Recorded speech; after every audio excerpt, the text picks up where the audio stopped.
Alrighty, so by popular demand, I am going to make a video series on how to build something like this. I had already made one video, it's old, I've learned a lot since then. I'll probably remove that, replace it with this. It is going to be a series, maybe 3 or 4 videos, as it can get pretty lengthy. There's a lot to do. But anyway, the goal of this video is to give basically an overview. So we're going to go initial platform, what to get, parts needed, tools needed, and I guess initial prep on the car. Before you start to build stuff, what you have to do to the car before you even get going, I guess. I'm going to be looking over at my notes here. I don't feel like memorizing all of this.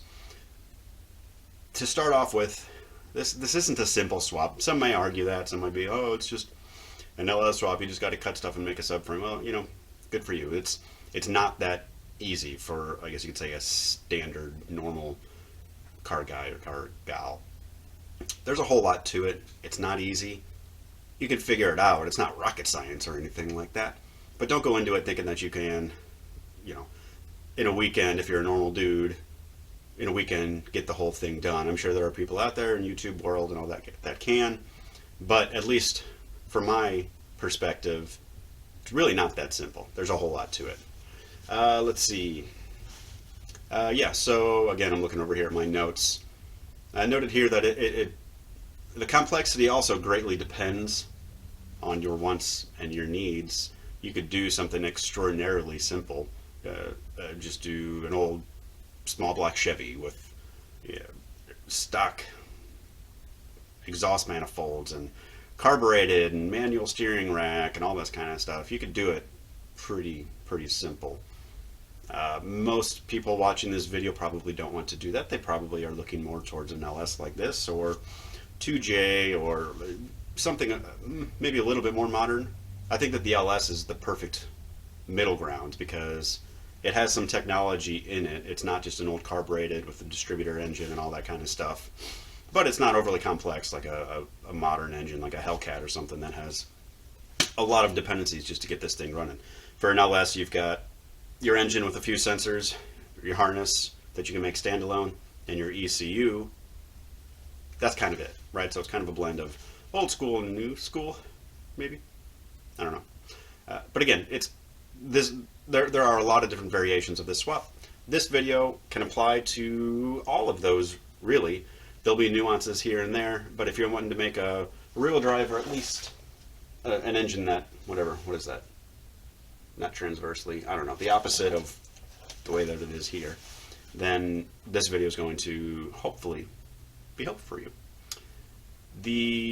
Okay, what's next? The foundation, your car, what do you have? You can have an all-wheel drive or you can have a front-wheel drive car. It really doesn't matter. The only difference that I can think of is the big one. You need to have a rear subframe and a rear differential, or else you're not going to have rear-wheel drive. If you can do that, then I don't see any reason why you would need the VR4 platform. This is a twin-turbo platform. My particular one is, but I mean, I guess from the brakes and maybe the cooling system's a little bit beefier. I don't even know. Basically, the brakes and the rear differential are the only differences. Brakes you don't technically need, so really it's just the rear diff. If you have your car, if it's a front-wheel drive layout and you like it, you like the car, slap a rear differential in there, you're good to go for this swap. Automatic versus manual. If you have an automatic car, just note that you're going to have to put pedals, and, master cylinder, all that kind of fun stuff. Start out with manual. I had to put in a different master cylinder, and you'll see that later. It's a pain in the ass, but just keep that in mind with what you want. What you're going to give up, and what I mean by this is you're going to do this swap. What factory features, etc., are you going to basically give up while you do this? And really, I mean, if you think about it, nothing. Technically nothing. Now, I say that, but you're going to have to get pretty darn creative to get back to stock functionality for a lot of this. I think the best example is not necessarily the whole HVAC, the AC, my AC, whatever's in the inside, is that the condenser? Evaporator? One of those. Evaporator, I think. I actually can fit the stock one in there. The heater is impossible to fit. No matter what engine, no matter what swap you're doing, the stock heater core is about this big, and you're going to put a transmission tunnel that's going to take about 75% of that space. That's an example. Technically, you can find some sort of electric heater, or maybe a compact heater, or relocate it. You can get creative, but it's not just going to work. Other examples are, I think the ECS, electronic suspension, I think that goes through the stock ECU maybe, and so they're standalone controllers, and you can get fancy with that. Now cruise control, same thing for the LS. There's a billion LS swaps out there, so getting cruise control to work, just you'll have some off-the-shelf parts that were good. Got a guest star. You're now on the video. Okay, I'll keep going. Where was I? Okay, cost. Again, this is a big question, and it's going to vary tremendously. You can buy a cheap old stock small block Chevy with a transmission that it can be fully running and driving, or a good unit for $1,000. You can have all in. It'll be 200 horsepower, but it'll fire up every time. It'll be cheap. It'll be easy. I would say if you did something like that with $1,000 setup, you could probably, all in, not including the car, less than $5,000, probably $3,000 or $4,000. Seriously. The problem with that is you do that, and it's going to be 200 horsepower. It'll drive kind of lazy. It'll have an old crappy transmission in it. Maybe it's a good platform for building, but it's pretty much going to be worse in every way than a stock twin turbo car, aside from maybe reliability and ease of access to put chain plugs in and all that kind of stuff. I would say realistically, well, you could also do maybe an LM7 type of dealio. That is an LS, if you're not familiar. That's the 5.3 liter LS that is in trucks. You can get those engine with a 4L60 automatic transmission. You can get all that for what, $2 or $3 grand, probably, something like that. Again, it won't be fast. I think they're 300 horsepower or something like that. It's a heck of a good foundation. It's going to have an iron block. It's going to be heavy. Transmission's going to be subpar. But I would say with that setup, probably $5-6 grand. You can do it pretty cheap, honestly. Realistically, if you want to do something semi-proper, something like that, that's an LS1. Probably 10 grand is maybe the mentality that you can have going into it. I don't think it'll cost much more, and then the sky's the limit from there. You can go just insane and spend as much money as you want. Realistically, we'll just say 10 grand. I think that's it for the initial overview. Next, I'm going to get into tools needed. I'll change the camera angle so it's not so boring and me just staring at you. Alright, not a whole lot different, but I'm talking about tools, so I'm in front of tool stuff. Again, tools needed. Really not as much as you would think. Primarily hand tools. I've got jack stands, lots of hand tools, including tubing benders and flaring tools. You're going to be working on brake lines, fuel lines, stuff like that. Lots of cutting stuff, angle grinder, sawzall. If you have a plasma cutter, that's nice. I didn't. All kinds of angle grinding. I got, can you see that little red bucket up there? I kept most of my angle grinding cutting wheels because it's, I don't know, funny. Could probably get away with that. Well, no. I shouldn't say you could probably get away without a welder. What I would recommend doing is if you don't know how to weld, that's fine. You can do this. What I would do is get a cheap, you can get like a $90 welder, and flux core, crap, Chicago tools, Harbor Freight. Get that welder. You can put these things together. You can cut the metal, you can fabricate it, get it all, and then you can just tack weld it and then bring it to somebody and let them finish weld it if you're uncomfortable with that. Maybe on the steering and maybe even the subframe, stuff that's more structurally important. Maybe do that. I would say learn how to weld. Even with the flex core, you can get more done than you think you can. I have these AHP welders.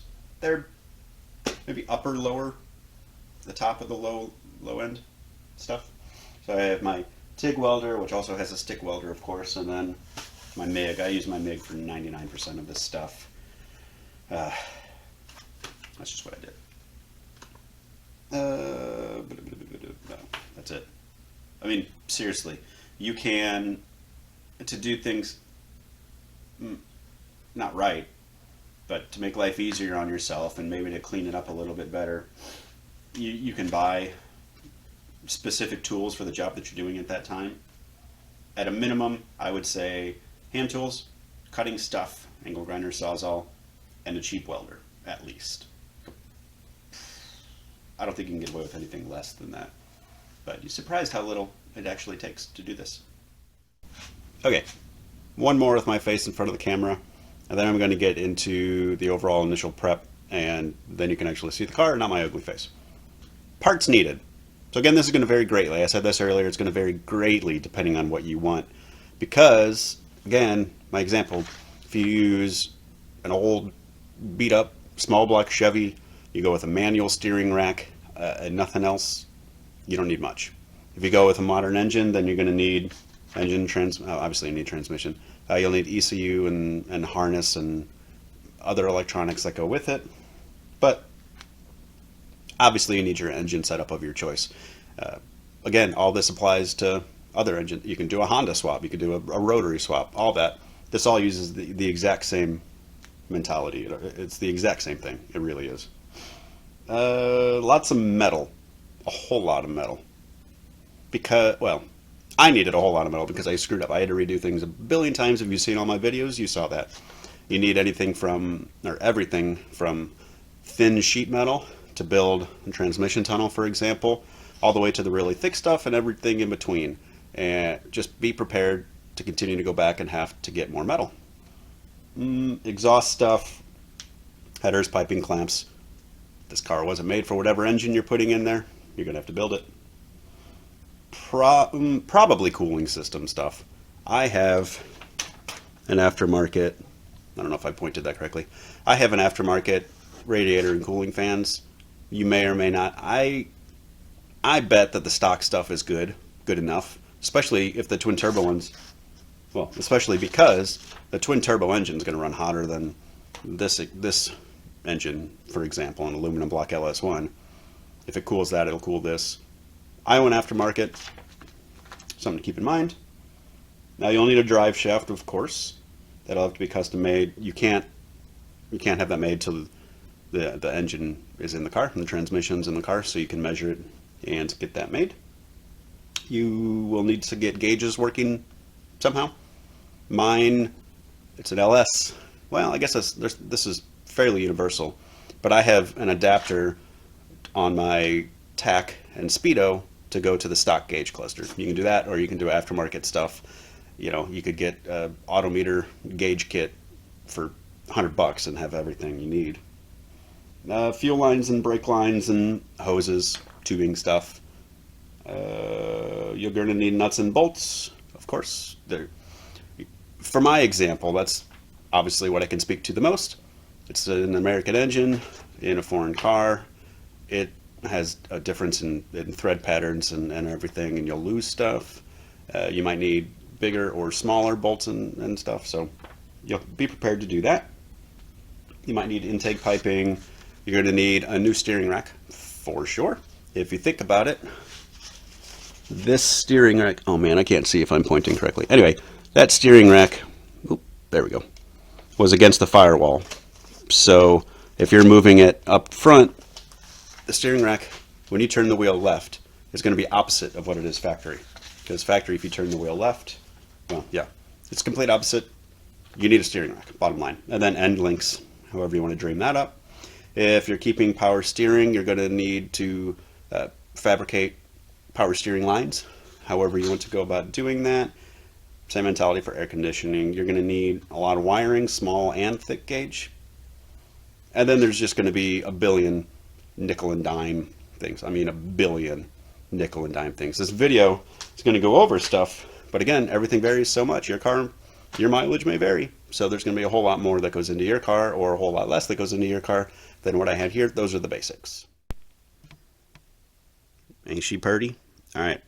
Now what I'm going to go over is the initial prep. What I mean by this is get it to the point where you can start building stuff. First and foremost, gut the engine bay. There are things that you could leave in there, but you're going to be working in there a lot, so it makes sense. It's just best to remove as much as possible, and you can put back whatever you need afterwards. Make sure to note exactly where it is or what it is and where it came from. And store it properly, because it might be a while before you get to it. You don't want to lose it. You want to know what the heck it was when you took it off and where it was. I would say I recommend removing. I didn't remove the fenders. I scratched them up as a result, but I would recommend headlights, front bumper. I would even recommend cooling system. Anything that's behind there, you're going to be in this engine bay a lot. So gut that. Pretty darn, make it pretty darn empty. And then interior, you can maintain the factory interior as I have done. But what you're going to want to do for, again, we're talking prep, basically gut everything from the rear seats forward.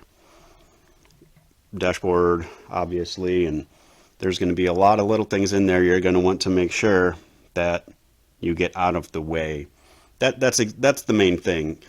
Is I left a fair amount in the very beginning in there, thinking that, just trying to do the minimal amount of work. I left a fair amount, and when I'm working in there, a lot of stuff got in my way. It just wasn't worth it. I ended up removing more and more.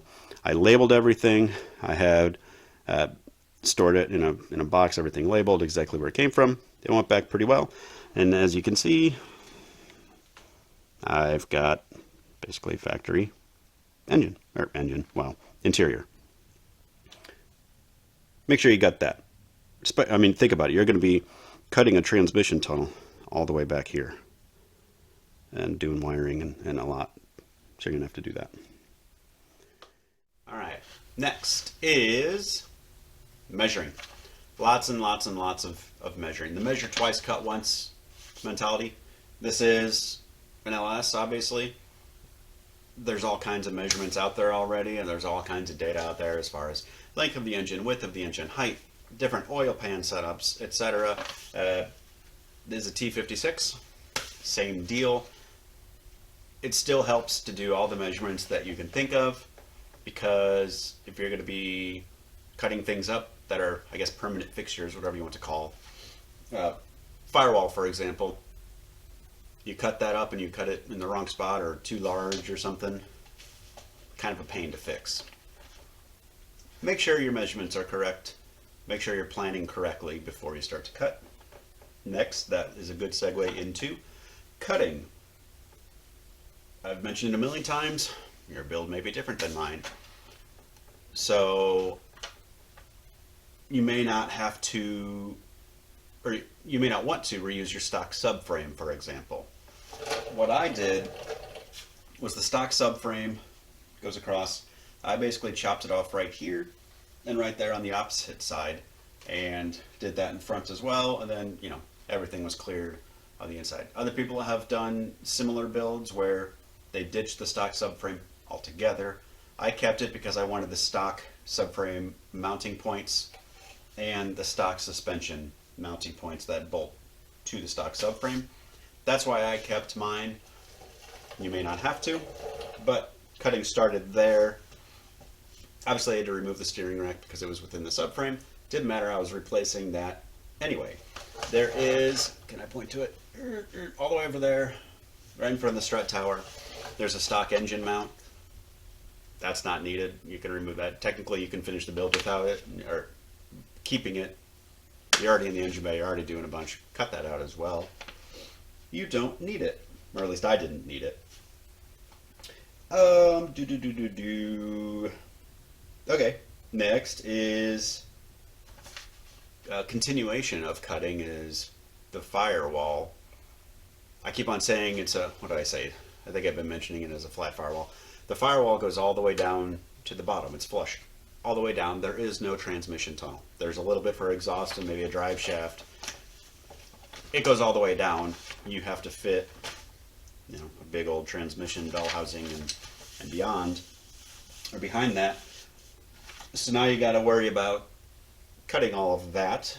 I used a Sawzall and an angle grinder, like I said, pretty much for everything. If you have a plasma cutter, that may make some of this easier. Not dramatically enough, but it's always fun to have fancy tools. Make sure you clear all this out, or clear all the stuff off the firewall. There are brake lines, for example. They're right in the middle there. You're going to be cutting a big giant hole where those brake lines are. Get rid of those. There's other miscellaneous things that are there. I can't recall exactly. It's been a while. Make sure that you have that firewall cleared out. You need to make sure the other side of the firewall, in the dash, underneath the dash, is cleared out as well. You don't want to be cutting and cut into some wiring loom or whatever. Make sure both sides are cleared out. Also underneath the tunnel, heat shields or anything else that may be there. Make sure when you're cutting into stuff you want to be cutting into. Heater stuff behind the dash, all that, we're good. The throttle pedal, my transmission bell housing was too wide, so I just unbolted the throttle pedal, and you'll see that in a future video. I had to modify that a fair amount to get that to work. One of those things. And that's it. What else do I got here? Okay. Is that the last thing? Yeah. Last thing. I'll just keep this rolling.